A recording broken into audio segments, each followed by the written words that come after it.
పిల్లలు స్కూల్ నుంచి రాగానే ఏమైనా స్నాక్స్ అడుగుతూ ఉంటారు కదా! అలాంటి వాళ్ళ కోసం ఒక్కసారి ఎగ్ లాలీపాప్ చేసి పెట్టండి. చాలా బావుంటుంది. పిల్లలు కూడా ఇష్టంగా తింటారు.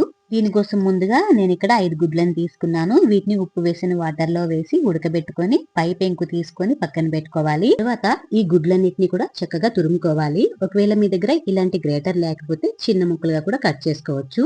ఇప్పుడు ఇందులో చిన్నగా కట్ చేసుకున్న ఉల్లిపాయ ముక్కలు, పచ్చిమిర్చి ముక్కలు, కొత్తిమీర, అల్లం వెల్లుల్లి పేస్ట్, కొంచెం మైదా, కార్న్ ఫ్లోర్, ఉప్పు, పసుపు, కారం, గరం మసాలా పౌడర్ వేసి మొత్తం ఒకసారి బాగా కలిపేసుకోవాలి.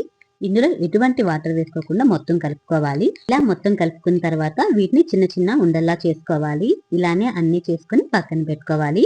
తర్వాత ఇప్పుడు ఒక గిన్నెలో 2 గుడ్లను పగలగొట్టుకొని వేసుకొని మరొక గిన్నెలో బ్రెడ్ ని గ్రైండ్ చేసి వేసుకోవాలి. తర్వాత ముందుగా రెడీ చేసుకున్న బాల్స్ ను ఎగ్ లో ముంచి తర్వాత బ్రెడ్ పొడిలో ఒక్కొక్కటిగా అత్తుకుంటూ పక్కన పెట్టుకోవాలి. ఇలానే అన్ని కూడా చేసుకోవాలి. నేనైతే కొద్ది కొద్దిగా చేసుకుంటూ వీటిని ఆయిల్లో వేసి డీప్ ఫ్రై చేసుకోవాలి.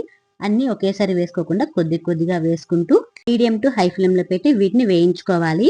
వేసిన వెంటనే కలుపుకోకుండా ఒక 2 నిమిషాల తర్వాత కలుపుకోవాలి. ఈ విధంగా బ్రౌన్ కలర్ వచ్చేంత వరకు వేయించుకుంటే సరిపోతుంది. అంతేనండి, ఎంతో టేస్టీగా ఉండే ఎగ్ లాలీపాప్ అయితే రెడీ అయిపోయింది. చాలా బాగుంటుంది. పిల్లలు కూడా ఇష్టంగా తింటారు. మీరు కూడా ఒకసారి ట్రై చేయండి.